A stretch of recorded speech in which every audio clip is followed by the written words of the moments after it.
All right, we have a developing story in the escalating tensions between the U.S. and Venezuela. Just hours ago, Homeland Security Secretary Kristi Noem confirmed that the U.S. Coast Guard, backed by the Department of Defense, boarded and seized an oil tanker that had last docked in Venezuela. This is now the second time this month that the U.S. has taken action against a tanker carrying Venezuelan crude bound for Asia. The move comes after Trump designated Venezuela a foreign terrorist organization on Tuesday and formally ordered a blockade of all U.S.-sanctioned oil tankers servicing that country. Joining us now is Illinois Congressman Raja Krishnamurthy, who is on the Intelligence and Oversight Committees. Congressman, it's great to have you back on the show. Your reaction to this latest interception, I want to note that the vessel, Kristi Noem pointed out, is not on the list of tankers under U.S. sanctions that are publicly maintained by the Treasury Department, so we don't know why they decided to go after that tanker specifically. But we know that they are now doing it after Trump basically ordered this blockade against all tankers. Do you view this as another illegal action taken by the Trump administration? And what do you make of Stephen Miller saying that Venezuelan oil is our oil? We built their oil industry and it belongs to us. I'm deeply disturbed. I think this is potentially provocative. I think this might be deliberately provocative to almost get the Venezuelans to start firing on us, and then for Trump to be able to fire back and then allow for all the consequences that follow. And I can tell you that my constituents, and I think the American people, don't want to sign up for that.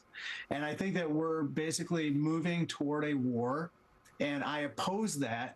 And if the president wants to use military force, he needs to come to Congress. He needs to seek an AUMF, an authorization for the use of military force, because I think that the American people will not sanction this type of prelude to a war in Venezuela. Congressman, I want to get your reaction to something that one of your colleagues on the other side of the aisle and the other chamber has been proposing. Not an AUMF, but getting private citizens involved. Utah Senator Mike Lee introduced a bill on Thursday that would let Trump license U.S. citizens as privateers to seize alleged cartel assets abroad, essentially like handing out licenses for Americans to become pirates and have U.S. citizens help out the Trump administration with these potentially illegal actions abroad. Just give me a reaction to that, I guess, is my first question. And second of all, does this suggest that there is actually quite a bit of support among Republicans on the Hill for this endeavor? No, when I talk to Republicans privately, they are deeply concerned, skeptical, and indeed in our classified briefing the other day, I'm not telling you anything that's classified. There's a lot of skepticism that was openly expressed to Pete Hegseth, Marco Rubio, and others. And so this idea that you just floated seems like crazy town to me, basically allowing for private individuals to go and essentially take bounties.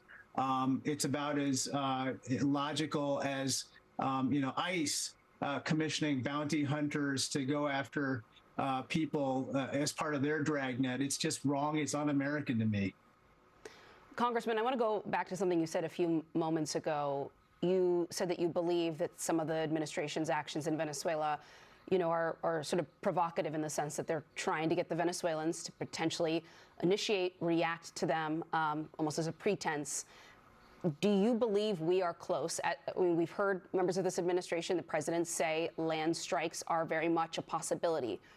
Are we getting close to that point? I mean, even now we see images of additional military gear and personnel arriving in the Puerto Rico area.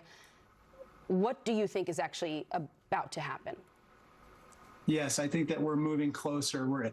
We're moving to the point where this is not about countering narco-terrorism. Remember, President Trump just pardoned one of the biggest narco-terrorists that exists, namely the former president of Honduras, who was convicted in an American court of law for narco-terrorism. This is about regime change.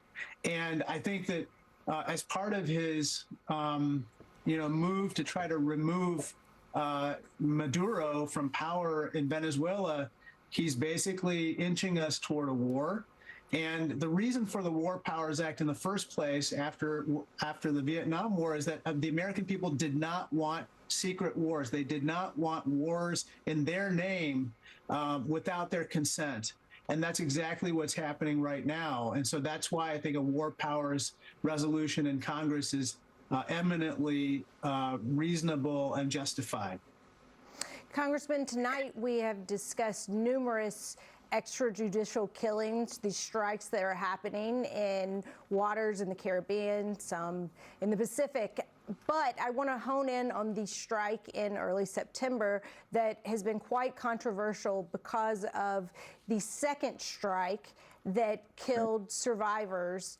And I wanted to ask, when will the American public see the video of that strike? And I wanted to ask if there's been more access among congressional members, including yourself, you sit on the Intelligence Committee, to see the footage.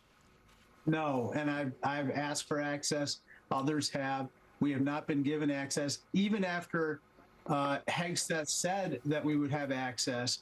And I think the reason why we haven't been given access has nothing to do with potentially revealing sources and methods of intelligence collection.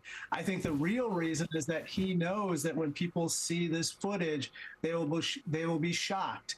The Law of War manual, which otherwise governs the conduct of people at sea, our troops at sea, requires sailors to potentially offer help to the survivors of a shipwreck when it wouldn't jeopardize their own safety.